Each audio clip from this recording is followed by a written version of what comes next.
الحمد لله نحمده ونستعينه ونستغفره ونعوذ بالله من شرور أنفسنا ومن سيئات أعمالنا من يهد الله فلا مضل له ومن يضلله فلا هادي له وأشهد أن لا إله إلا الله وحده لا شريك له ونشهد أن سيدنا ومولانا محمدا عبده ورسوله أرسله بالحق بشيرا ونذيرا وداعيا إلى الله بإذنه وسراجا منيرا أما بعد সবাই পড়েন ফাউযু বিল্লাহি মিনাশ শাইতানির রাজীম বিসমিল্লাহির রাহমানির রাহিম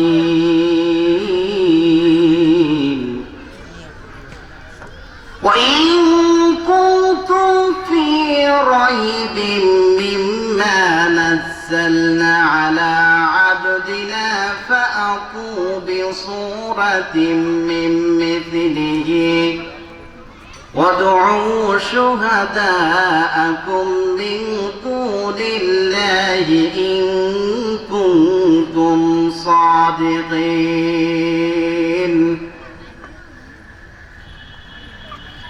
وقال الله تعالى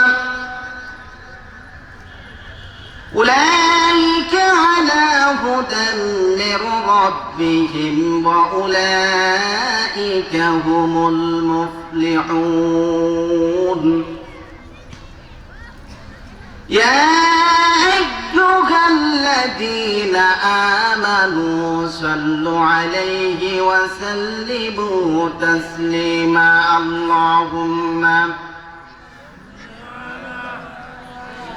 سيدنا مولانا محمد وعلى علي سيدنا شفيعنا محمد. اللهم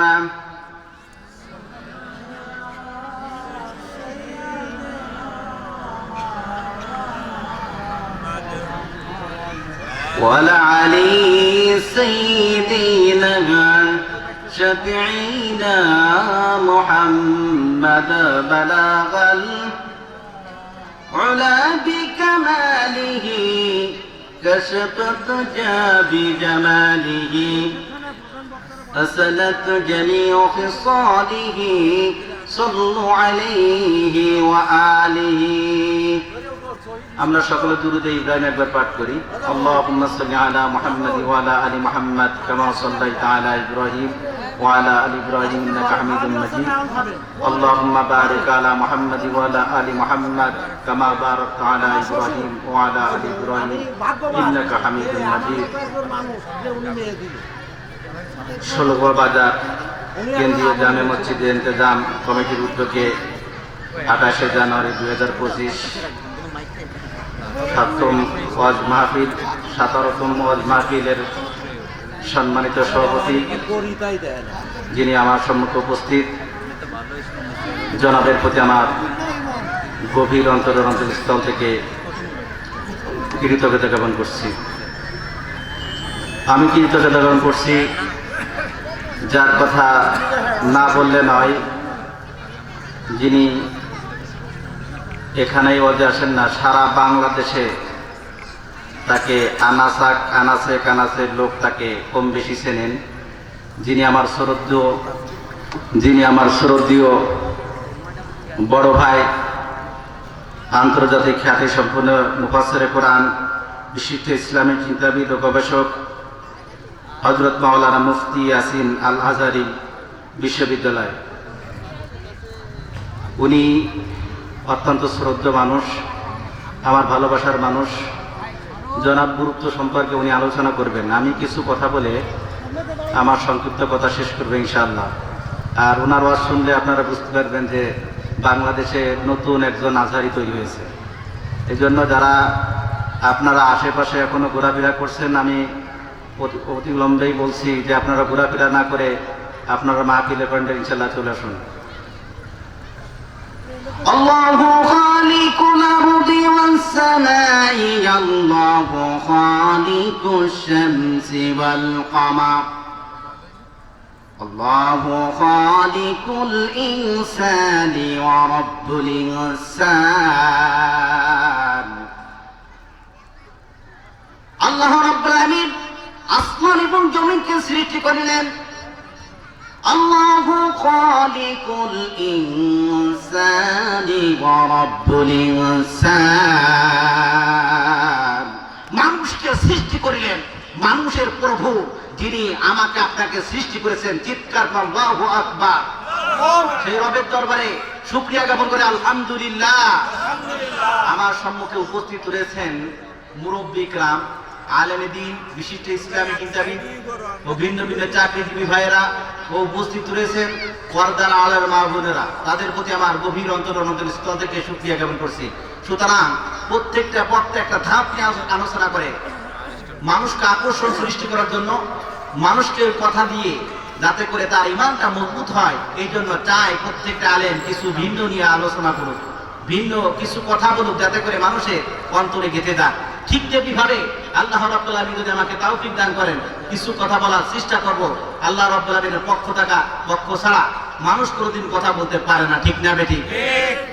কোরআনে কারীম থেকে শুনে যে আমার কোনো বানিয়ে কোনো কথা না, বানিয়ে কোনো কথাও বলতে আমি আসি নাই।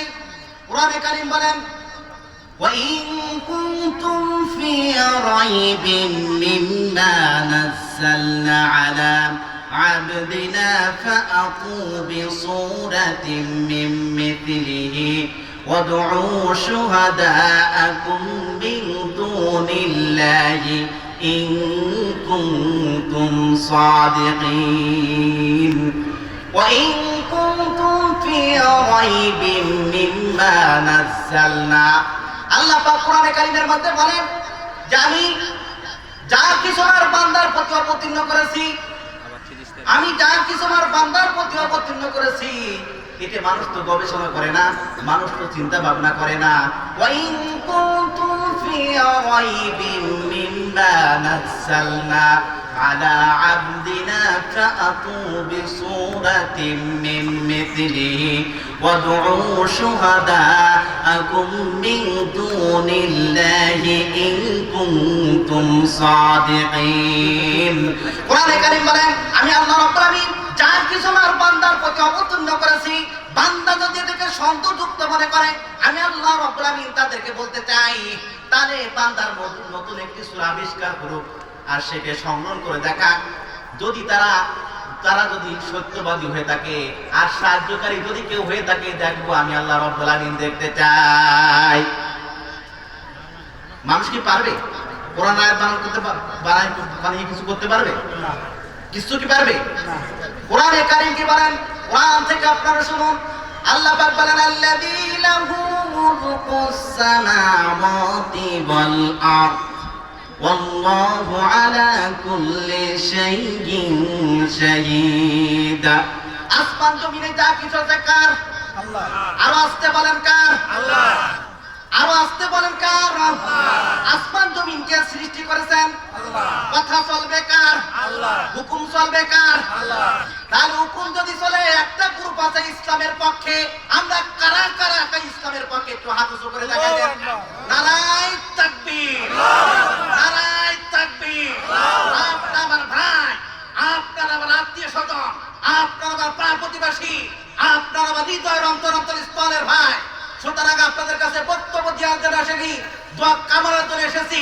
তারপরও কিছু কথা না বললে নাই। যদি এই কথাগুলো শ্রবণ করতে পারেন, আল্লাহর কসম করে বলছি, আপনাকে ইসলাম থেকে কেউ পৃথক করতে পারবে না, ঠিক না বেটি? সুতরাং এই নাস্তিক বেঈমান যদি আমাদেরকে কোনো নেগেটিভ কথা বলে, যদি কোনোদিন আমাদেরকে আত্মীয় ফেরা কোনো কথা বলে, নিকৃষ্ট ভাবে যদি কোনো কথা বলে, আমাদের বিন্দু পরিমাণ রক্ত থাকতে তাদের কোনো সাহায্য দেবো না, ঠিক না বেটি? একমাত্র একটু কার হাত উঁচু করে দেখা দেন। তাহলে আসমান জমিন যদি আল্লাহর হয়ে থাকে, কথা চলবে কার? হুকুম চলবে কার? হুকুম কার চলবে? কোরআন থেকে শুনুন, কোরআনে কারীম কি বলেন?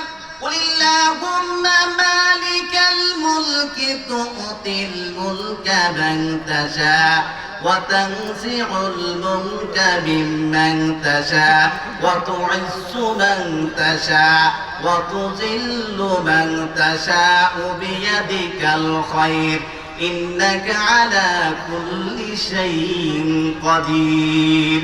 ক্ষমতার মালিক কে? আল্লাহ। ক্ষমতা দেওয়ার মালিক কে? আল্লাহ। ক্ষমতা কাড়ার মালিক কে? আল্লাহ। সম্মান দেওয়ার মালিক কে? আল্লাহ। সম্মান সিনিয়র মালিক কে? আল্লাহ। সুতরাং সেইটাই যদি হয়, সম্মান দেওয়ার মালিক যদি আল্লাহ থাকে, তাহলে কথা বলতেই হবে আল্লাহর কথা, কেউ বাধা দিতে পারবে না। যদি বাধা দেয় তার থেকে প্রতিবাদ করতে হবে, ঠিক না বেঠিক? কারা কারা একমত আছেন একটু হাত উঁচু করে দেখা দেন। আল্লাহকে সাক্ষী রেখে বলেন, আল্লাহর কিতাবের ভিতরে কোনো সন্দেহ নাই, ঠিক না বেঠিক? বিন্দু পরিমাণ কোনো সন্দেহ নাই। এটা আমার কোনো বানিয়ে কোনো কথা না, বানিয়ে কোনো কথা বলতে আমি আসি নাই। কোরআন থেকে আপনারা শুনুন, এই পৃথিবীতে যতগুলো বিজ্ঞানী এসেছেন, এই পৃথিবীতে যতগুলো সাহিত্য এসেছে, কোন কবি কোন লেখক বলতে পারি নাই তার বইটি নির্ভুল। কিন্তু কোরআন এমন একটি কিতাব, যে কিতাবের ভিতরে কোনো সন্দেহ নাই। এটা আমার কোনো বানিয়ে কোনো কথা না। কোরআন থেকে আপনারা শুনুন, আল্লাহ পাক বলেন যালিকাল কিতাবু লা রাইবা ফিহি। কার কথা বলেন? আল্লাহ। আল্লাহ বলতেছেন তোমাদের ভিতরে যে কিতাব দিয়েছি, তোমাদের ভিতরে যে কোরআন দিয়েছি, এই কোরআনের ভিতরে কোনো সন্দেহ নাই। কার কথা? আল্লাহ। যদি আল্লাহর কথা হয়ে থাকে, তাহলে কথা চলবে কার? আল্লাহ। আওয়াজ চলবে কার? আল্লাহ। নাস্তিক বেঈমান মুরতাদ থাকলে তারা পালানোর জায়গা পাবে না, ঠিক না বেঠিক? কারা একমত আছেন একটু হাত উঁচু করে দেখাই দেন। তাকবীর দেন, নারায়ে তাকবীর। আল্লাহু আকবার। আপনাদের আওয়াজ শুনে পাশে পাশে নাস্তিক মনে হয় আছে, ঠিক না বেঠিক? আরে নাস্তিক তো আল্লাহ ধ্বনি যখন শুনে তারা পালানোর জায়গা পায় না, ঠিক না বেঠিক? কোরআনে কারীম বলেন, কোরআন থেকে আপনারা শুনুন, পৃথিবীর মানুষ সব কিছু বোঝে কিন্তু কোরআনের ব্যাখ্যা বোঝে না, কিন্তু কোরআনের অর্থ বোঝে না। আল্লাহ রাব্বুল আলামিন জানিয়ে দিলেন, وآياتُهُمُ الْأَرْضُ الْمَيْتَةُ وَأَحْيَيْنَاهَا وَأَخْرَجْنَا مِنْهَا حَبًّا فَمِنْهُ يَأْكُلُونَ।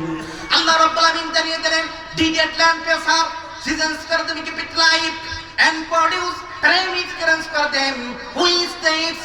আল্লাহ রাব্বুল আলামিন জানিয়ে দিলেন, মানুষ তোমরা সবই বোঝো, কোরআনের অর্থ কেন বোঝো না, কোরআনের ব্যাখ্যা কেন বোঝো না?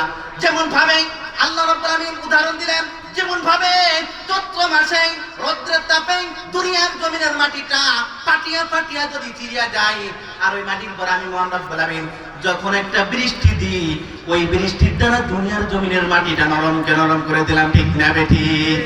পৃথিবীর কোন মানব জাতিকে ক্ষমতা দেয় নাই, পৃথিবীর কোন প্রেসিডেন্টকে ক্ষমতা দেয় নাই একটা বীজ থেকে একটা গাছ তৈরি করবে। আল্লাহকে দিয়েছে। এই পৃথিবীতে কি মানুষকে কোন ক্ষমতা দিয়েছে যে সে নিজে একটা বীজ ফেলায় গাছ তৈরি করবে? গাছ কার হুকুমে তৈরি হয়? আল্লাহর হুকুমে। তাহলে যদি আল্লাহর হুকুম হয়, তাহলে আল্লাহ তাআলা বলতেছেন, মানুষের যে মেধা দিয়েছে, মানুষের যে মস্তিষ্ক দিয়েছে, মানুষ নিজে জানে না, সেই মানুষ আজকে পথভ্রষ্ট। কোরআনে কারীম বলতেছে যে মানুষকে আল্লাহ তাআলা যে মেধা দিয়েছে, মানুষ নিজে জানে না।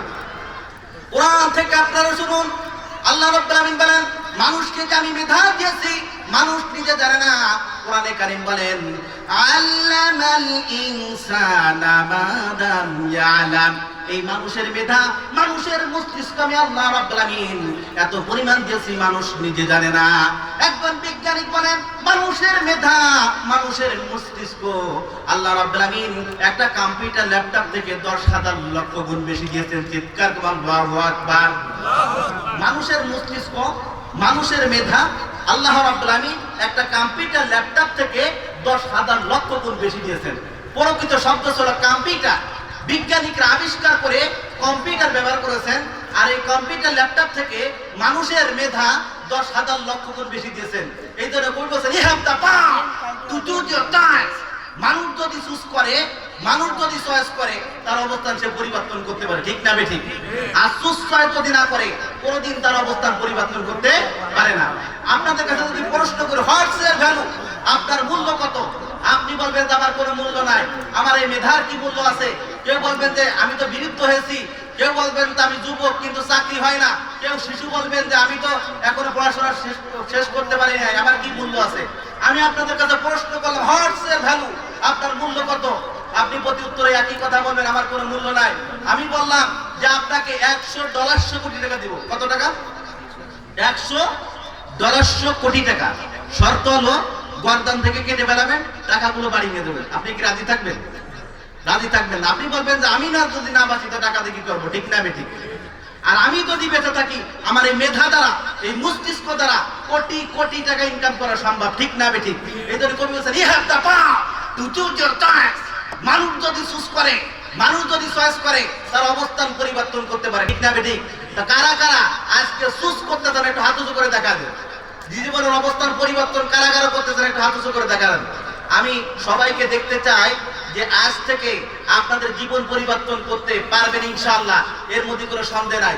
সূরা ইখলাস নাম শুনেছেন? সূরাতুল ইখলাস এর অর্থ হলো পিওর করা, খাস করা, খাঁটি করা। খাস, এর মধ্যে কোনো ভেজাল নাই। এর মধ্যে কি নাই? কোনো ভেজাল নাই। এই সূরা ইখলাসকে যদি কোনো ব্যক্তি ভালোবাসে, এই ইখলাসের একটু কিছু কথা বলি। সূরা ইখলাস যদি কোনো ব্যক্তি 3 বার পাঠ করে, কয়বার? 3 বার পাঠ করে, তাহলে 30 পারা কোরআনের খতম সওয়াব পাওয়া যায়। আর সূরা ইখলাসকে যদি কোনো ব্যক্তি ভালোবাসে, আল্লাহ রাব্বুল আলামিন সূরা ইখলাসের বরকতে তাকে জান্নাত দান করেন। চিৎকার করে আল্লাহু আকবার। আল্লাহর সন্তুষ্টির জন্য যদি কোনো ব্যক্তি আল্লাহু আকবার বলেন, এই জমিন থেকে আসমান পর্যন্ত যত খালি জায়গা আছে আল্লাহ রাব্বুল আলামিন তাকে ওই পরিমাণ নেকিতে ভরপুর করে দেন। চিৎকার করে আল্লাহু আকবার। ভাইরা আমার, একটা মানুষ মৃত্যুবরণ করে কিন্তু এই সূরা ইখলাসকে ভালোবাসে, এই ভালোবাসার কারণে আল্লাহ রাব্বুল আলামিন তাকে জান্নাত দান করেন। এমনকি সূরা ইখলাস ভালোবাসার কারণে ফেরেশতা তার জানাজায় নামাজ পড়েন। চিৎকার করে আল্লাহু আকবার। মাবিয়া ইবনে মাবিয়া একজন সাহাবী, মাবিয়া ইবনে মাবিয়া ইন্তেকাল করেছেন। বিশ্বনবী সাল্লাল্লাহু আলাইহি সাল্লামের কাছে হযরত জিবরাইল আলাইহিস সালাম বলেন, ইয়া রাসূল সাল্লাল্লাহু আলাইহি সাল্লাম, মাবিয়া ইবনে মাবিয়া ইন্তেকাল করেছেন, আল্লাহ রাব্বুল আলামিন আপনাকে জানাজা করার জন্য নির্দেশ দিয়েছেন, আপনাকে জানাজা করার জন্য নির্দেশ দিয়েছেন। হযরত জিবরাইল আলাইহিস সালাম যখন বিশ্বনবী সাল্লাল্লাহু আলাইহি সাল্লামকে এই কথা বললেন, বিশ্বনবী সাল্লাল্লাহু আলাইহি সাল্লাম বললেন, মাবিয়া কোথায় আর আমি কোথায়? হযরত জিবরাইল আলাইহিস সালাম প্রতি উত্তরে বলেন, ইয়া রাসূল সাল্লাল্লাহু আলাইহি ওয়াসাল্লাম, আপনি মাবিয়ার লাশ দেখতে পাবেন। এই মুহূর্তে হযরত জিবরাইল আলাইহিস সালাম তার পাখা দ্বারা আঘাত করলেন। আঘাত করলে সাথে সাথে সামনের পর্দা পার্টিশন ভাগ ফিরিয়ে গেলেন।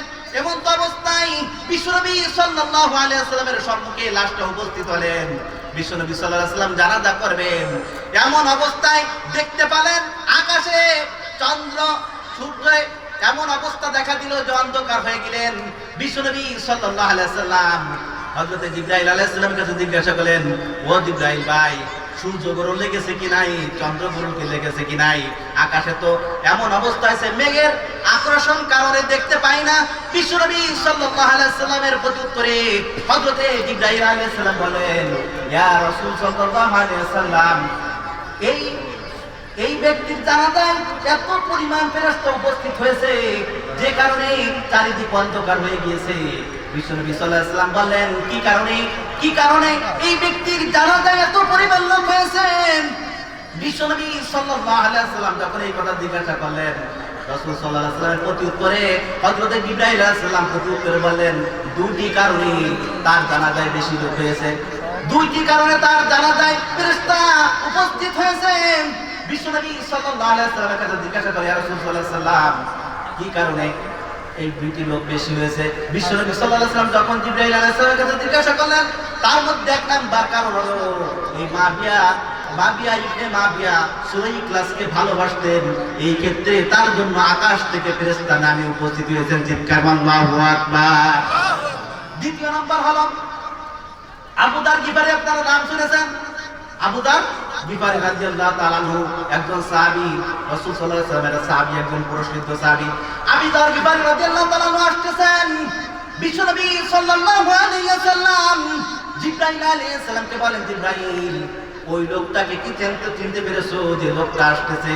বিশ্বনবী সাল্লাল্লাহু আলাইহি ওয়াসাল্লাম যখন এই কথা বলেছেন, হযরত জিবরাইল আলাইহিস সালাম বলতেছে, ইয়া রাসূল সাল্লাল্লাহু আলাইহি ওয়াসাল্লাম, আমি খালি ওনাকে চিনি না, এই আসমানের যত ফেরেশতা আছে সকল ফেরেশতা তাকে চেনেন এবং সম্মান করেন। চিৎকার আল্লাহু আকবার। হযরত বিশ্বনবী সাল্লাল্লাহু আলাইহি ওয়াসাল্লাম জিজ্ঞাসা করলেন, কি কারণে সম্মান করেন? হযরত জিবরাইল আলাইহিস সালাম বলে, ইয়া রাসূল সাল্লাল্লাহু আলাইহি ওয়াসাল্লাম, দুটি কারণে তাকে সম্মান করে। এক নাম্বার হলো আবু যার গিফারির ভিতরে কোনো প্রকার রাগ নাই, অহংকার নাই, এই জন্য আল্লাহ তাআলা তাকে জান্নাত দান করেছেন। চিৎকার আল্লাহু আকবার। দ্বিতীয় নাম্বার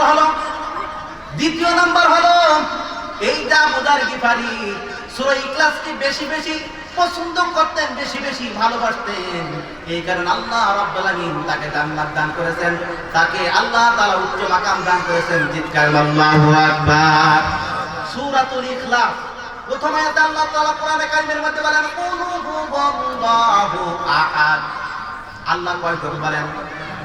আল্লাহ কয়জন? একজন। আল্লাহ একজন। এখানে আল্লাহ রাব্বুল আলামিন ওয়াহদুন শব্দ ব্যবহার করেন কেন? এখানে তো মানে ওয়াহিদ ইসলামে সালাসা ওয়াহিদ ব্যবহার করার কথা ছিল, কিন্তু আহাদুন শব্দ কেন ব্যবহার করেন আল্লাহ তাআলা? এখানে ব্যবহার করার কথা ছিল ওয়াহিদুন। ওয়াহিদুন মানে এক, ইসলামে মানে দুই, সালাসা মানে তিন, খামসা মানে চার, সালাসা মানে তিন, খামসা মানে পাঁচ। ঠিক আছে, এইভাবে আরবি সংখ্যা ব্যবহার করার কথা ছিল, মানে একের পর দুই আছে, দুইয়ের পর তিন আছে। যেমন আমরা বাংলা যেরকম সংখ্যা করি 1 2 3, ইংলিশে যেমন 1 2 3, কিন্তু আল্লাহ তাআলা এখানে আহাদুন কেন ব্যবহার করলেন? কুল হুয়াল্লাহু আহাদ, কিন্তু ওয়াহিদ এটা ব্যবহার কথা ছিল ওয়াহিদুন, কিন্তু কেন ব্যবহার করলেন না? একের পরে দুই আছে, ঠিক না বেটি? দুইয়ের পরে তিন আছে, তিনের পরে চার আছে, চারের পরে পাঁচ আছে, কিন্তু ওয়াহিদুন শব্দের পরে এর অর্থ হলো একক। এর অর্থ কি? আহাদুন শব্দের অর্থ হলো কি? একক। বলেন কি? আহাদুন শব্দের অর্থ কি? একক। অর্থাৎ একর পরে এর আগে কোনো সংখ্যা নাই, পরেও কি নাই, কোনো সংখ্যা নাই। সেই ক্ষেত্রে আল্লাহ তাআলা এখানে আহাদ শব্দ ব্যবহার করেছেন। কি করেছেন? আহাদ শব্দ ব্যবহার করেছেন। বিশ্বনবী সাল্লাল্লাহু আলাইহি ওয়াসাল্লাম যখন দুনিয়ায় আসলেন, এরপর রাসূল সাল্লাল্লাহু আলাইহি ওয়াসাল্লাম দেখতে পেলেন যে কাফেরেরা, বেঈমানেরা, হিন্দু খ্রিস্টান যারা আছে এরা খালি মূর্তি পূজা করে। কি করে? মূর্তি পূজা করে। রাসূল সাল্লাল্লাহু আলাইহি ওয়াসাল্লাম দুনিয়া আসার পরে এটা তিনি দেখতে পেলেন। রাসূল সাল্লাল্লাহু আলাইহি ওয়াসাল্লাম চিন্তা করলেন কিভাবে এদেরকে ইসলামের দিকে আনা যায়, কিভাবে সত্যের পথে আনা যায়, কিভাবে কোরআনের পথে আনা যায়। বিশ্বনবী সাল্লাল্লাহু আলাইহি ওয়াসাল্লাম চিন্তা করলেন কিভাবে এদেরকে ইসলামের পথে আনা যায়, কিভাবে সত্যের পথে আনা যায়। এই জন্য বিশ্বনবী সাল্লাল্লাহু আলাইহি ওয়াসাল্লাম চাপা পড়ে চিৎকার করে বলছেন, কাফেরেরা, আমি তোমাদেরকে যদি সত্য একটি কথা বলি তোমরা কি আমার কথা বিশ্বাস করবে? রাসূল সাল্লাল্লাহু আলাইহি ওয়াসাল্লামের প্রত্যুত্তরে কাফেররা বললেন, হ্যাঁ আপনার কথা বিশ্বাস করি, আপনি হলো আলামিন, আপনি হলো সত্যবাদী, আপনার ভিতরে কোনো মিথ্যা পাই নাই, আপনার ভিতরে কোনো প্রকার সন্দেহ পাই নাই, আপনি হলো আলামিন, আপনি হলো সত্যবাদী, আপনার ভিতরে কোনো সন্দেহ পাইনি। চিৎকার করে আল্লাহু আকবার। রাসূল সাল্লাল্লাহু আলাইহি ওয়াসাল্লাম চিৎকার করে বলেন, কাফেররা, আমি তোমাদেরকে একটা কথা বলতে চাই, সেটা হলো সত্য কথা বলছি যে তোমাদেরকে শত্রুরা আক্রমণ করতে আসছে, তোমরা কি কথা বিশ্বাস করো? রাসূল সাল্লাল্লাহু আলাইহি ওয়াসাল্লাম যখন এই কথা বললেন, বলে হ্যাঁ আপনার কথা বিশ্বাস করি। রাসূল সাল্লাল্লাহু আলাইহি ওয়াসাল্লাম প্রত্যুত্তরে বললেন, তোমাদের ধর্মকে নষ্ট করে ইসলাম ধর্ম কবুল করো। যখন এই কথা বললেন, কাফেররা রাসূল সাল্লাল্লাহু আলাইহি ওয়াসাল্লামকে পাগল বললেন, খারাপ খারাপ কথা দিয়ে ভাষা দিয়ে গালি দিলেন। রাসূল সাল্লাল্লাহু আলাইহি ওয়াসাল্লাম এই কথাগুলো প্রকাশ করলেন, কিন্তু কাফেররা গালি দিলেন, কিন্তু তারা গদি ছাড়তে রাজি নাই, গদি সেখানে রাখবে। কিন্তু ওমরকে ঈমান না দেওয়ার কারণে, ওমরকে ঈমান দেওয়ার কারণ কি জানেন? আর আবু জাহেলকে ঈমান দেওয়ার কারণ হলো আবু জাহেল জানতো ইসলাম সত্য, কোরআন সত্য, সবকিছু সত্য, এরপরে সে ইসলাম মানি নাই, এই জন্য আল্লাহ তাআলা তাকে ঈমান দেন নাই। কিন্তু ওমর জানতো ইসলামের সম্পর্কে তার তথ্য ছিল না, এই জন্য আল্লাহ রাব্বুল আলামিন হযরত ওমর রাদিয়াল্লাহু তাআলাকে ইসলাম গ্রহণ করেছেন। চিৎকার আল্লাহু আকবার। ইসলামের ভিতরে তাকে কবুল করে নিয়েছেন, কারণ হলো সে ইসলাম সম্পর্কে জানতেন না। ভাইরা আমার, বিশ্বনবী সাল্লাল্লাহু আলাইহি ওয়াসাল্লাম যখন চিৎকার করে বলতেছেন, তোমরা আমার ধর্ম সত্যকে বিশ্বাস করো, কোরআনের কথা বিশ্বাস করো। রাসূল সাল্লাল্লাহু আলাইহি ওয়াসাল্লামকে গালি দিয়েছেন, আঘাত করেছেন। রাসূল সাল্লাল্লাহু আলাইহি ওয়াসাল্লাম বলতেছেন এবার তোমরা ইসলাম গ্রহণ করো। রাসূল প্রতি উত্তরে কাফেররা বলল, যারা হিন্দু তারা বলল, তোমার আল্লাহ কয়জন? তোমার আল্লাহ কয়জন?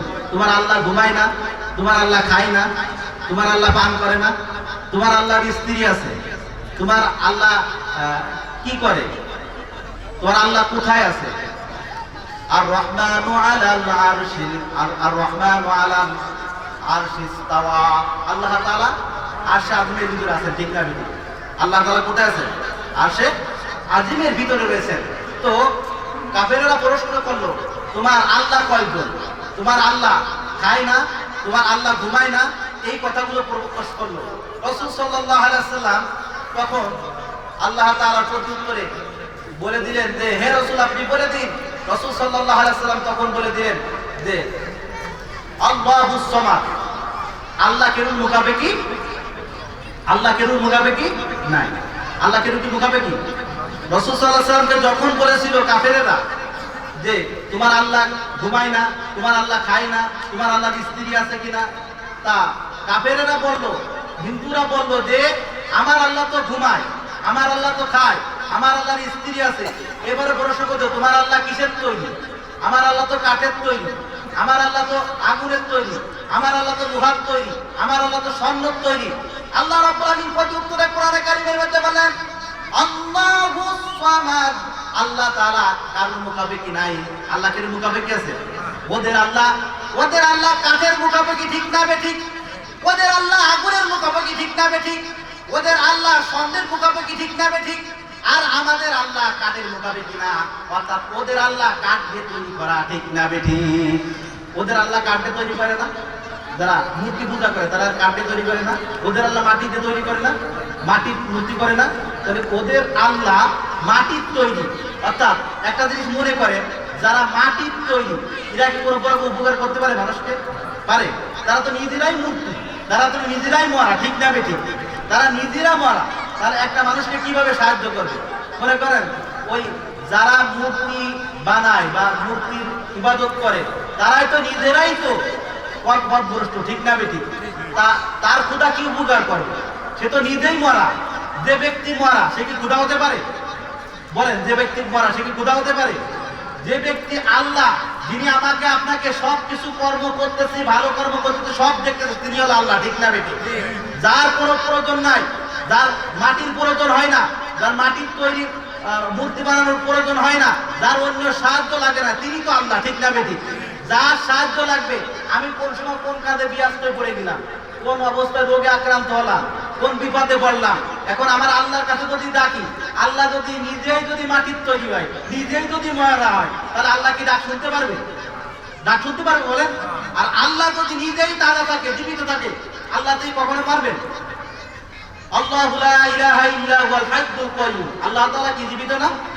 আল্লাহ তাআলা চিরঞ্জীব, অর্থাৎ তিনি কখনো মৃত্যুবরণ করবে না। তাহলে আমরা যে আল্লাহর ইবাদত করি সে আল্লাহ তাআলা কি? সে আল্লাহ তাআলা সর্বদা জীবিত। সে আল্লাহ তাআলা কখনো কি করবেন না? মৃত্যুবরণ করবেন না।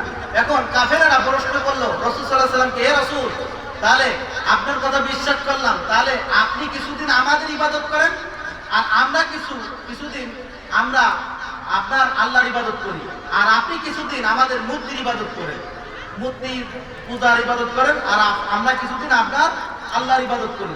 আল্লাহ তাআলা কোরআনে কারীমের মধ্যে বলেন, কোরআনে কারীম বলে, কোরআন থেকে আপনারা শুনুন, আল্লাহ রাব্বুল আলামিন কুলি ইয়া আইয়ুহাল কাফিরুন, হে কাফেররা, লা আবুদু মা তা'বুদুন, তোমরা যার ইবাদত করো আমরা তার ইবাদত করি না। কার কথা? আল্লাহর কথা। আল্লাহ রাব্বুল আলামিন শিখিয়ে দিয়েছেন, হে রাসূল আপনি জানিয়ে দেন, আমরা যার ইবাদত করি আমরা সে রবের ইবাদত করি, যিনি চিরঞ্জীব, তিনি কখনো মৃত্যুবরণ করে না, তিনি আমাদের রব, তিনি আমাদের পালনকর্তা, তিনি আমাদের আল্লাহ। চিৎকার আল্লাহু আকবার। এটা আমার কোনো বানিয়ে কোনো কথা না, বানিয়ে কোনো কথা বলতে আমি আসি নাই।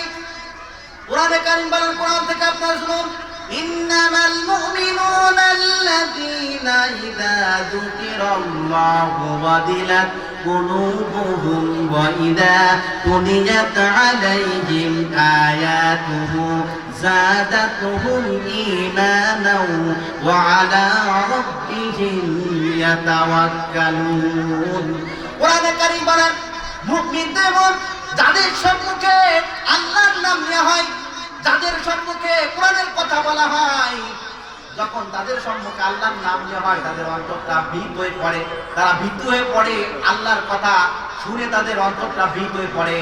আর মুমিন তো তারা যখন তাদের সম্মুখে কোরআনের কথা বলা হয়, যখন তাদের সম্মুখে ইসলামের কথা বলা হয়, তখন তাদের ঈমান বাড়তেই থাকে, ঠিক না বেঠিক?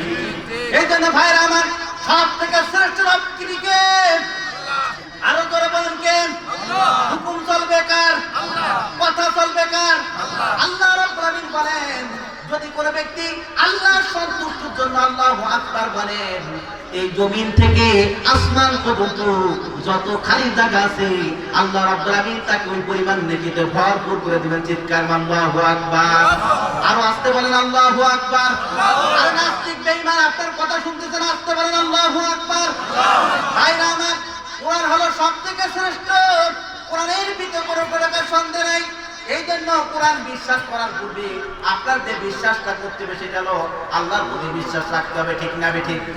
আল্লাহর প্রতি যদি বিশ্বাস না রাখেন, আপনি যতই ইবাদত করেন, আপনি যতই ভালো কর্ম করেন, আপনার জীবন কোনোদিন পরিবর্তন হবে না, ঠিক না বেঠিক? আপনি প্রথম জ্ঞান অর্জন করার দরকার। জ্ঞান না থাকলে মানুষ ইসলাম ধর্ম চেনে না, সত্য ধর্ম চেনে না। এই জন্য ঈমান আনার আগে জ্ঞান অর্জন করাকে আল্লাহ ফরজ করে দিয়েছেন। এটা আমার কোনো কথা না।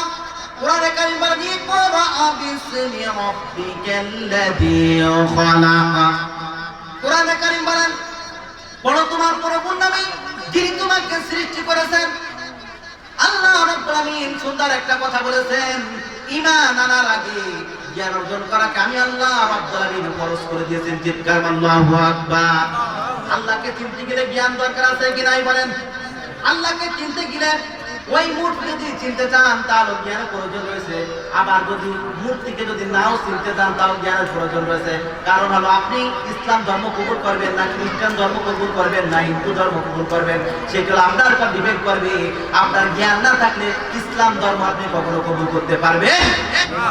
সুতরাং এই জন্য আল্লাহ রাব্বুল আলামিন কোরআনে কারীমের মধ্যে বলেন, ঈমান আনার আগে জ্ঞান অর্জন করাকে আমি আল্লাহ রাব্বুল আলামিন ফরজ করে দিয়েছি।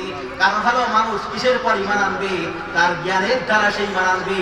আর জ্ঞান না থাকলে ইসলাম ধর্ম কোনটে খ্রিস্টান ধর্ম কোনটে কোনদিন ডিবেট করতে পারবে না। এই জন্য আমি আল্লাহ রাব্বুল আলামিন ঈমান আনার আগে জ্ঞান অর্জন করাকে আমি আল্লাহ রাব্বুল আলামিন ফরজ করে দিয়েছি। চিৎকার আল্লাহু আকবার। ভাইরা আমার, বিশ্বনবী সাল্লাল্লাহু আলাইহি ওয়াসাল্লামকে কাফেররা আরো কথা বললেন, আপনার আল্লাহ স্ত্রী আছে কি নাই? আপনার আল্লাহ স্ত্রী আছে কি নাই? আমাকে তো আছে ভগবান ভগবতী, ভগবান ভগবতী, ঈশ্বর ঈশ্বরী, ডট ডট ইউ আমাদের আছে। তোমার কি আল্লাহর কি স্ত্রী আছে? আল্লাহর কি স্ত্রী আছে? ওদের তো আছে, আর আমাদের আল্লাহ নাই। আল্লাহ বলেন আমার কোনো স্ত্রী নাই। আর আল্লাহ তাআলার কোনো সন্তান আদি আছে কিনা এই কেউ জিজ্ঞাসা করলেন। আল্লাহর কি কোনো সন্তান আছে বলেন? আল্লাহর কোনো সন্তান নাই। লাম ইয়ালিদ ওয়া লাম ইউলাদ ওয়া লাম ইয়াকুন লাহু কুফুয়ান আহাদ। আল্লাহ তাআলার কোনো সন্তান নাই, তিনি কাউকে জন্ম দেন নাই, তিনি কার থেকে জন্ম নেন নাই, ঠিক না বেঠিক? তিনি কেউকে জন্ম দেন নাই, তিনি কার থেকে জন্ম নেন নাই। এখন যদি বলেন যে আল্লাহ যদি আমাদেরকে না বানান তাহলে আসছি কোথা থেকে? আরে ভাই, আল্লাহ তো এইটাই বোঝাচ্ছে, যেমন মায়ের গর্ভ থেকে সন্তান জন্মগ্রহণ করে আল্লাহ রাব্বুল আলামিন ওইভাবে সৃষ্টি করেন নাই। আল্লাহ তাআলা হুকুম করেছেন কোন ফায়াকুন, বলার সঙ্গে সঙ্গে হয়ে গেছে, ঠিক না বেঠিক? আল্লাহ তাআলা যেরকম মায়ের গর্ভ থেকে জন্ম হয়েছে আমরা, আল্লাহ তাআলা ওইভাবে জন্ম দেন নাই, আল্লাহ তাআলা হুকুম করেছেন তাই হয়েছে, ঠিক না বেঠিক? আল্লাহ তাআলা এত সুন্দর করে দুনিয়া সাজিয়েছেন। একজন পাদ্রী, নাম হলো নিউটন, নাম কি? নিউটন। তিনি আল্লাহ ভুল ধরতেছেন যে আল্লাহ তাআলা এত সুন্দর করে দুনিয়া সাজাইলেন, কিন্তু আল্লাহর একটা জিনিস ভুল হয়েছে। আল্লাহ কে কোনো ভুল আছে? আল্লাহ কে কোনো ভুল আছে? আমি যখন ঢাকা এয়ারপোর্ট মাদ্রাসায় পড়তাম তখন আমাদের এক শিক্ষক এরকম বলতেছে, হঠাৎ করে ক্লাসের ভিতরে এসে বলতেছে আল্লাহর কাছে সবই আছে, একটা জিনিস নাই, তা কি জানো বাবা? তা আমরা বলতেছি হুজুর মনে হয় পাগল হয়ে গেছে, যে আল্লাহর কাছে সবই আছে, একটা জিনিস এরকম কোনো কিছু আছে? আল্লাহর কাছে তো সবই আছে। এই পৃথিবীতে যা কিছু আছে সব কার? আল্লাহ। আল্লাহ যে তো সৃষ্টি করেছেন, তো আল্লাহর কাছে সবই আছে, ঠিক না বেটি?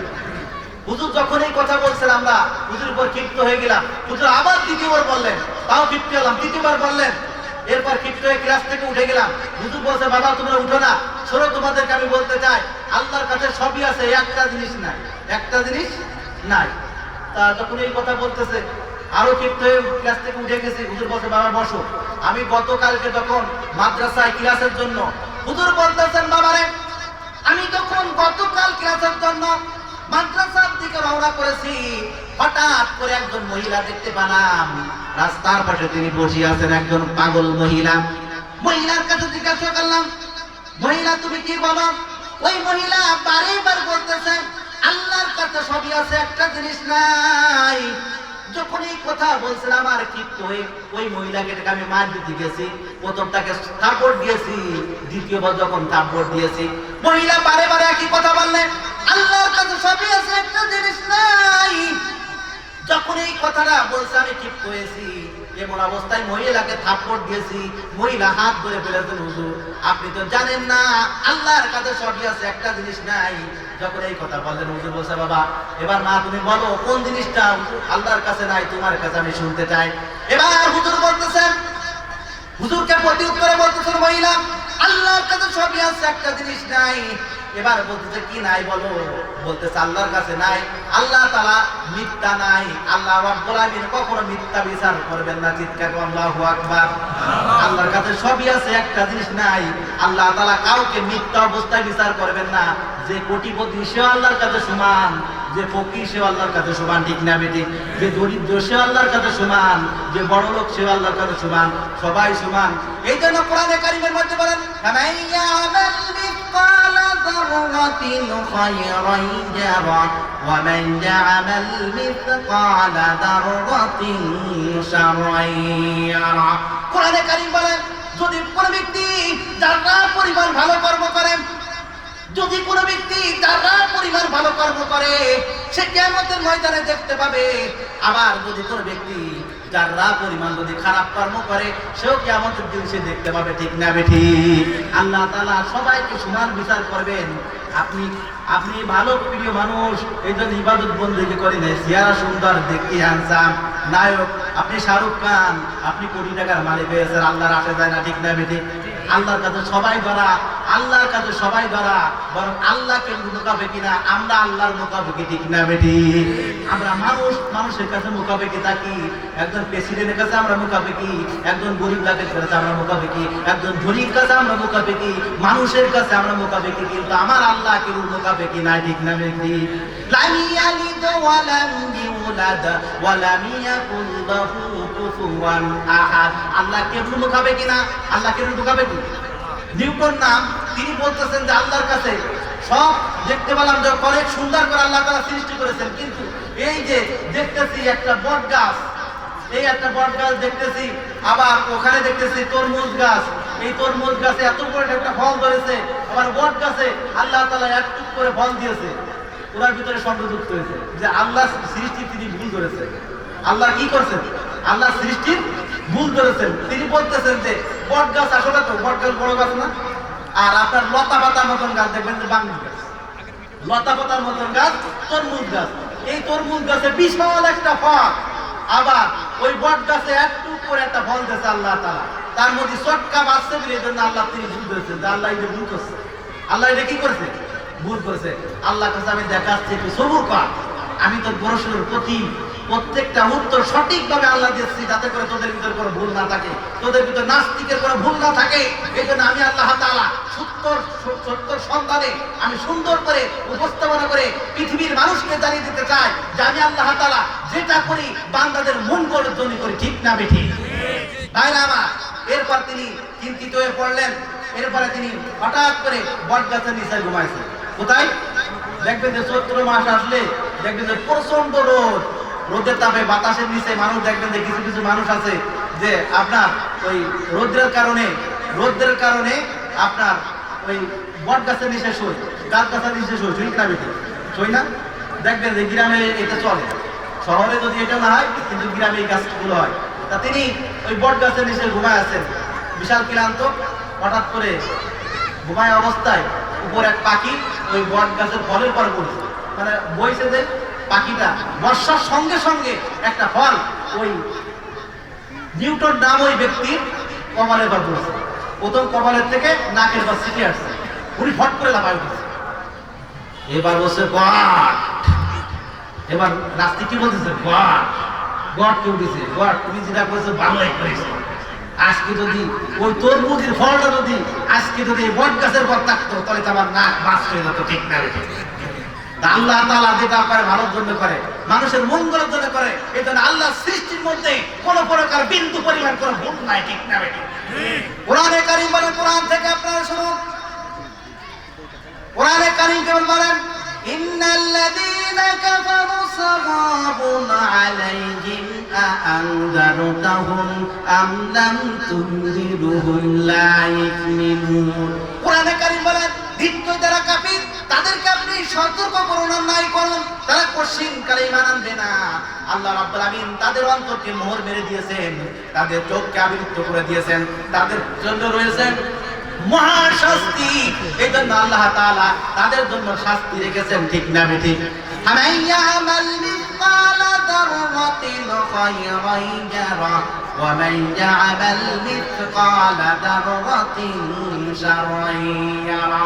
যারা যারা পরিমাণ ভালো কর্ম করবে তারাও দেখতে পাবে, আবার যারা পরিমাণ যদি খারাপ কর্ম করে সেটাও তারা কিয়ামতের ময়দানে দেখতে পাবে।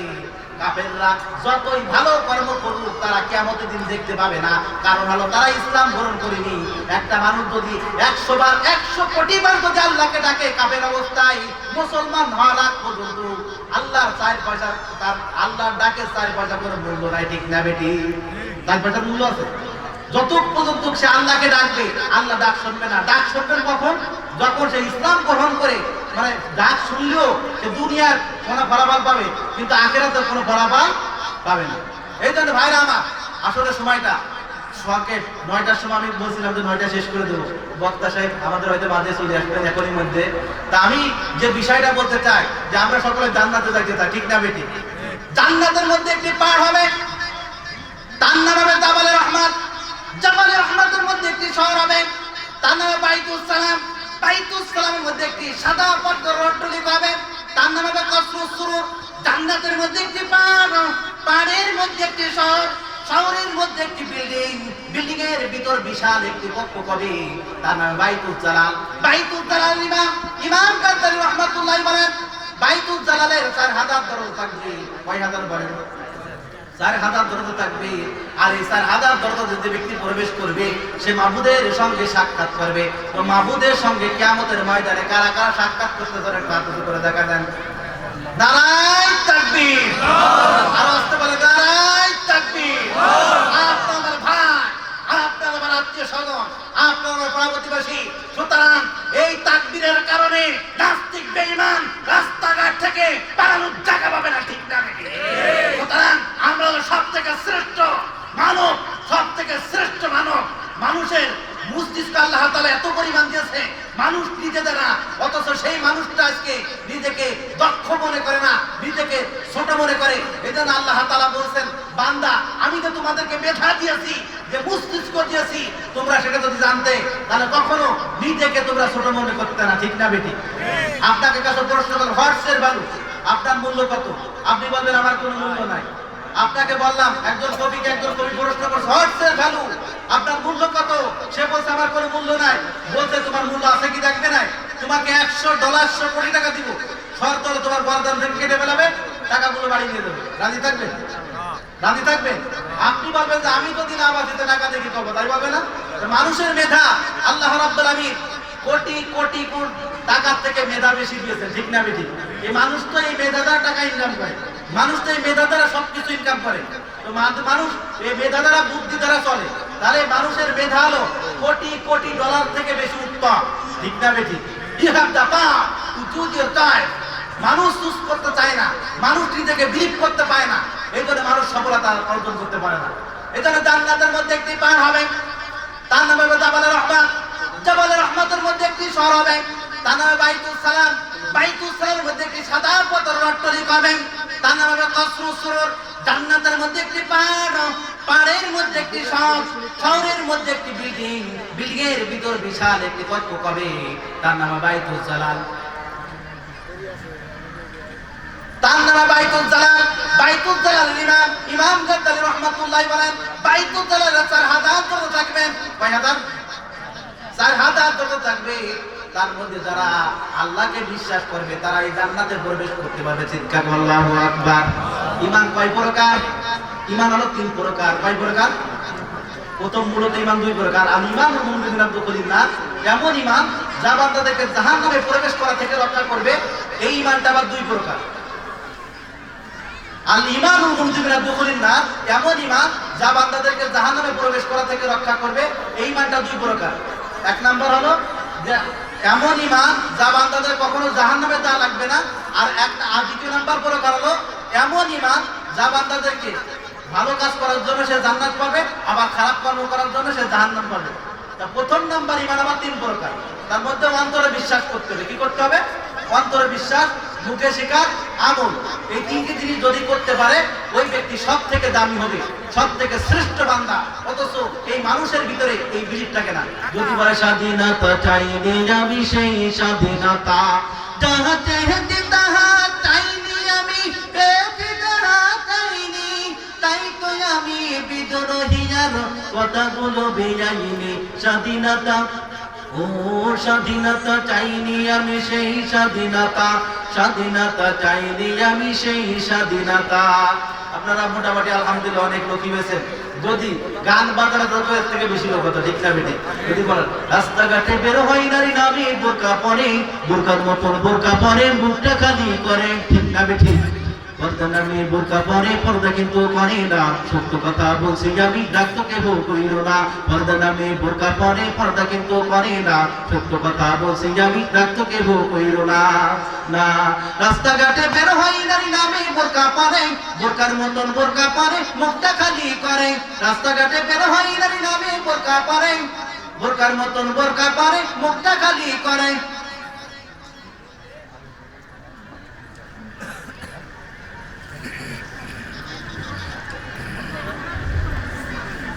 রাস্তাঘাটে বের হয় নারী নামে বোরকা পরে, বোরকার মতন বোরকা পরে, মুখটা খালি করে। আবার সত্য কথা বললে আমি ভালো হব না। পর্দা নামে বোরকা পরে, পর্দা কিন্তু করে না, সত্য কথা বলছি আমি, ডাক তো কেহ কইল না। না, নারীর পোশাক পুরুষে পরে, পুরুষের পোশাক নারী, এমন পোশাক পরে আবার ভদ্র সাথে বাড়ি।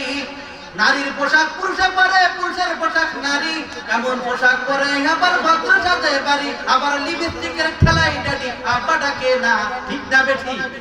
আবার লিপস্টিকের খেলাই ডাডি আব্বু ডাকে না।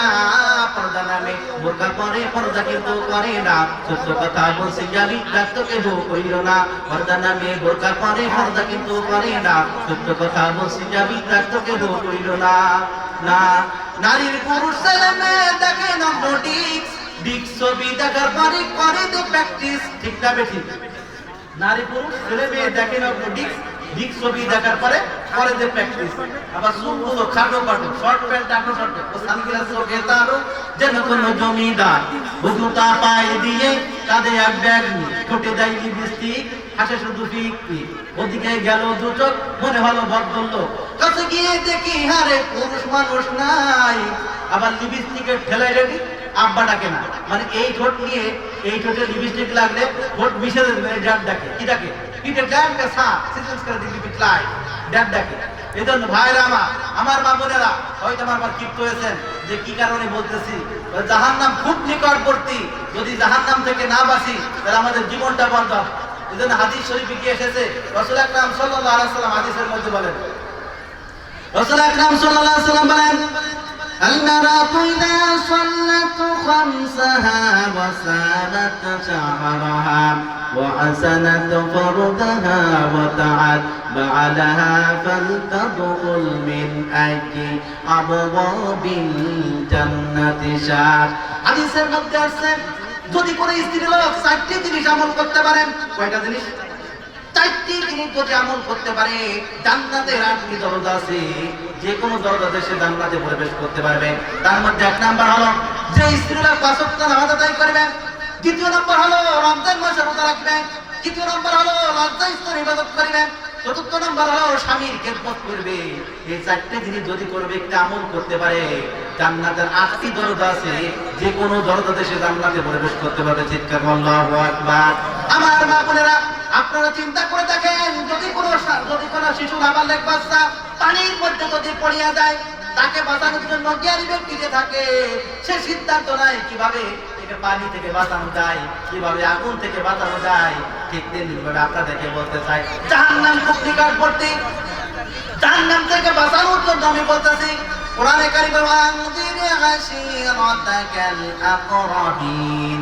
হে রাসূল, আপনার আত্মীয়স্বজন, আপনার পাড়া প্রতিবেশী যারা আছে, তাদেরকে আল্লাহর আযাবের ভয় প্রদর্শন করুন। তাদের কোরআনের কথা শুনিয়ে দিন, জাহান্নামের কথা শুনিয়ে দিন, ইসলামের কথা শুনিয়ে দিন। আমার মা বোনেরা, আপনার হয়তো রাগ হয়েছেন, এই জন্য রাগ করলে করার কিছু নাই, রাগ করলে করার কিছু নাই, কিন্তু বলতে হবে, না বললে নাই, সেটাই বলতেছি। এই জন্য আপনারা রাগ করেন না। আমার মা বোনেরা, আমার মা বোনের রাগ করার কোনো দরকার নাই। কিয়ামতের ময়দানে আমার কথা বলবেন, হুজুর যদি আমাদেরকে যে কথাগুলো বলেছিল, এই কথাগুলো যদি স্মরণ করতাম, এই কথাগুলো যদি মানতাম, তাহলে আজকে আমার জাহান্নামে পড়া লাগতো না, অবশ্যই আমি জান্নাতে যাইতে পারতাম। ঠিক না বেটি? মানুষ তো এখন এত ইয়ে গেছে, মানুষ কথাবার্তাও আকর্ষণ নাই। ইসলামে যে আগে একটা মানুষের মানবতা ভালোবাসা ছিল, কিন্তু এখন দেখা যাচ্ছে দিনে দিনে মানুষের আকর্ষণটা কমে যাচ্ছে। গান বাজনা হলে সেখানে লোকজন যায়, কিন্তু মাহফিল প্রোগ্রাম হলে সেখানে লোক সংখ্যা খুব কম থাকে। ঠিক না বেটি? বা এই যে দুরূদ কি কারণে পড়লাম, দুরূদ সম্পর্কে আপনাদের হয়তো ধারণা নাই। এই যে কত সময় আমরা বসে থাকি, যদি দুরূদ পড়েন, আল্লাহ তাআলা ইচ্ছা করলে এই দুরূদের কারণে জান্নাত দিতে পারে। ঠিক না বেটি? দুরূদ পড়বেন বেশি বেশি। কি করবেন? আপনাদের কিছু কিছু সবক দিয়ে যায়, দুরূদ পড়বেন বেশি বেশি, জিকির করবেন লা ইলাহা ইল্লাল্লাহ মুহাম্মাদুর রাসূলুল্লাহ, এই জিকিরগুলো বেশি করবেন, আর দুরূদ পাঠ করবেন। কি করবেন? বেশি বেশি দুরূদ পাঠ করবেন। রাসূল আকরাম সাল্লাল্লাহু আলাইহি ওয়াসাল্লাম বলেন, মান সাল্লা আলাইহি ওয়াহিদাতান সাল্লাল্লাহু আলাইহি আশারা। যে ব্যক্তি আমার পর একবার দুরূদ পাঠ করেন, আল্লাহ রাব্বুল আমিন তার পাঁচ 10 বার রহমত পাঠান। কয়বার বলেন? যে ব্যক্তি একবার দুরূদ পাঠ করে, আল্লাহ রাব্বুল আমিন তার 10 বার রহমত পাঠান। এটা আমার কোনো বানিয়ে কোনো কথা। কোরআনে কারীম বলেন, কানা মুহাম্মাদুন নাবা আহাদিন মির রিজালিকুম ওয়ালাকি রাসূলুল্লাহি ওয়া খাতামুন নাবিয়্যিন। মুহাম্মদ সাল্লাল্লাহু আলাইহি ওয়াসাল্লাম কারো পিতা নন। মুহাম্মদ সাল্লাল্লাহু আলাইহি ওয়াসাল্লাম তিনি হলেন আল্লাহ রাসূল। মুহাম্মদ সাল্লাল্লাহু আলাইহি ওয়াসাল্লাম তিনি হলেন বিশ্বনবী। মুহাম্মদ সাল্লাল্লাহু আলাইহি ওয়াসাল্লাম তিনি হলেন সর্বশ্রেষ্ঠ নেতা। ঠিক না বেটি? বিশ্বনবী সাল্লাল্লাহু আলাইহি ওয়াসাল্লাম পর যদি কোনো ব্যক্তি একবার দুরূদ পাঠ করে, আল্লাহ রাব্বুল আমিন 10টা নেকি দেন, 10টা গুনাহ মুছে দেন, আর 10টা রহমত পাঠান। চিৎকার আল্লাহু আকবার। আওয়াজ দিয়ে বলেন আল্লাহু আকবার। বিশ্ববিখ্যাত বুজুর্গ হযরত সিদ্দিক রাহমাতুল্লাহি আলাইহি, তিনি একদিন কাবা শরীফ জিয়ারত করতেছেন, পাশে আরেক ব্যক্তি কাবা শরীফ জিয়ারত করতেছেন। কাবা শরীফ যে জিয়ারত করতেছেন, পাশে দেখতেছেন এক ব্যক্তি খালি দুরূদ পাঠ করে, আর অন্য কোনো কিছু পাঠ করে না, খালি দুরূদ পাঠ করেন। বিশ্ববিখ্যাত বুজুর্গ হযরত সিদ্দিক রাহমাতুল্লাহি আলাইহি তার সঙ্গে প্রথম পরিচিতি লাভ করলেন, পরিচয় হলেন। এরপরে বললেন, ভাই খালি দুরূদ পাঠ করেন, কোথায় কি পাঠ করতে হয় সেটা কি আপনি জানেন না? তিনি প্রত্যুত্তরে বলেন, হ্যাঁ, কোথায় কি পাঠ করতে হয় সেটা আমি জানি। এবার বলতেছেন, তারা কেন দুরূদ পাঠ করেন? তিনি প্রত্যুত্তরে বললেন, দুরূদের ভিতরে যে মজা পেয়েছি, দুরূদের ভিতরে যে শান্তি পেয়েছি, অন্য কিছুর ভিতরে এরকম শান্তি পাই নাই, যে ক্ষেত্রে বারে বার দুরূদ পাঠ করতেছি। চিৎকার আল্লাহু আকবার। বিশ্ববিখ্যাত বুজুর্গ হযরত সিদ্দিক রাহমাতুল্লাহি আলাইহি তিনি বললেন, ভাই এই দুরূদের ভিতরে কি মজা পেয়েছেন একটু আমাকে বলবেন? তিনি বললেন, দুরূদের ভিতরে যে কি মজা পেয়েছি শুনুন। আমি একদিন আমার বাপের সাথে কাবা শরীফ জিয়ারত করার পরে যখন বাড়ি থেকে রওনা করলাম, আমি যখন বাগদাদে পৌঁছাইলাম, আমার বাবা রোগে আক্রান্ত হয়ে দুনিয়া থেকে বিদায় নিলেন। যখন বিদায় নিলেন, দেখতে পেলাম আমার বাপের চেহারা সূর্যের আকৃতির মতো হয়ে গেছেন। সকলে বলি নাউযুবিল্লাহ। দুরূদ পড়ার পর যত কি সূর্যের আকৃতি হয়েছে আমার ভাইরা আমার, এটা না। এবার হযরত সিদ্দিক রাহমাতুল্লাহি আলাইহি তিনি বলতেছেন দুরূদ পড়ার বরকতে কি হয়েছে একটু আমাকে জানাবেন। তিনি প্রতি উত্তরে বললেন যে আমার বাপের যখন চেহারা আকৃতি হয়ে গেলেন শুয়োরের মতন, আমি মানুষের কাছে বলতে পারছি না, প্রকাশ্য করে বলতে পারছি না। মনে করেন আপনাদের কেউ ভাই, আপনাদের বাবা, আপনাদের আত্মীয় স্বজন, আপনাদের পাড়া প্রতিবেশী কেউ যদি মারা যায়, মারা যাওয়ার পরে যদি শুয়োরের আকৃতি হয়, তাহলে কি মানুষের কাছে আপনারা বলতে পারবেন? বলতে বাধা লাগবে না? বলবে তো অমুকের বাপ খারাপ ছিল, অমুকের মা খারাপ ছিল, অমুকের ভাই খারাপ ছিল। এই জন্য কেউ বলবেন না, গোপন রাখবে নিজের কাছে, যা হোক নিজের কাছে গোপন রাখবেন। কিন্তু উনি এইভাবে কেউ কাছে প্রকাশ করতে পারছেন না, কিন্তু হেলান দিয়ে ঘুমে রাখছে ওই লোকটা। এমন তো অবস্থায় স্বপ্নের মধ্যে তিনি দেখতেছেন সাদাদারি একজন পোশাক ব্যক্তি ওনার বাপের নিকটে আসলেন। আর যখন বাপের নিকটে আসলেন, যখন মুখের উপর হাত দিয়ে দিলেন, ওনার বাপের চেহারা নূরে নূরান্বিতের মতো হয়ে গেলেন। চিৎকার আল্লাহু আকবার। যুবককে তিনি জড়িয়ে ধরলেন, চুমা খেতে লাগলেন। যুবককে বলেন, ভাই আপনি কোথা থেকে আসলেন? আপনি এই বিবাদ থেকে রক্ষা করলেন, এই বিবাদ থেকে আপনি বাঁচালেন, আপনাকে তো কখনো দেখি নাই, আপনি কোথা থেকে আসলেন? এবং ব্যক্তি পরিচয় দিলেন, আমি হলো উম্মতের নবী হযরত মুহাম্মদ সাল্লাল্লাহু আলাইহি ওয়াসাল্লাম, বিশ্ব নবী সাল্লাল্লাহু আলাইহি ওয়াসাল্লাম। চিৎকার আল্লাহু আকবার। এবার বলতেছেন, আমি তো আপনার কথায় প্রকাশ করতে পারি নাই, জানেন আপনি এসেছেন, আপনি কিভাবে ঠিক করেন? আমার বাপ মারা গিয়েছেন, কোন পশু পাখি পর্যন্ত জানে না, পৃথিবীর কেউ জানে না, কিন্তু আপনি কিভাবে জানলেন? বিশ্বনবী সাল্লাল্লাহু আলাইহি সাল্লাম ওই যুবকের উত্তর দিয়েছেন, তোমার বাবা প্রতিদিন 300 বার দুরূদ পাঠ করতেন। কতবার বলেন? 300 বার দুরূদ পাঠ করতেন। অমুক ফেরেশতা এই দুরূদ নিয়ে আসতেন। আজকে সেই ফেরেশতার কাছে আমি জিজ্ঞাসা করলাম, জিবরাইল ভাই অমুক ব্যক্তির দুরূদ আজকে পৌঁছায়নি কেন? তিনি প্রতি উত্তরে বলে, ইয়া রাসূল সাল্লাল্লাহু আলাইহি সাল্লাম, উনি তো আজকে দুনিয়ায় নাই, উনি যে দুনিয়া থেকে বিদায় নিয়ে গেছেন। যখন এই কথা শুনতে পেরেছি, আরে কথা শুনেছি তোমার বাপের চেহারা শুয়োরের আকৃতির মতো হয়ে গিয়েছে, যখন এই কথা শুনেছি আর দেরি করতে পারি নাই, তোমার বাপের জানাজা, তোমার বাপের চেহারার কাছে আমি এসে যখন তোমার বাপের মুখের উপর যখন হাত বুলিয়ে দিয়েছি, তোমার বাপের চেহারা নূরে নূরান্বিতের মতো নিয়ে গেছেন। চিৎকার আল্লাহু আকবার। আগে ছিল শুয়োরের আকৃতি, আর যখন তিনি হাত বুলিয়ে দিলেন, হাত বুলিয়ে দিলেন, এরপর যখন তিনি চিন্তা করলেন কি করবেন, এমন অবস্থায় বাপকে কিভাবে জানাজা করবেন, কিভাবে কাফন করাবেন, একা লোক, আর মানুষের কাছে বলতে পারতেছেন না। ওদিক থেকে আকাশ থেকে আওয়াজ আসছে, যদি তোমাদের গুনাহ মাফ করতে চাও অমুক ব্যক্তির জানাজায় উপস্থিত হয়। লক্ষ লক্ষ জনতা উপস্থিত হয়েছে তার বাপের জানাজায়।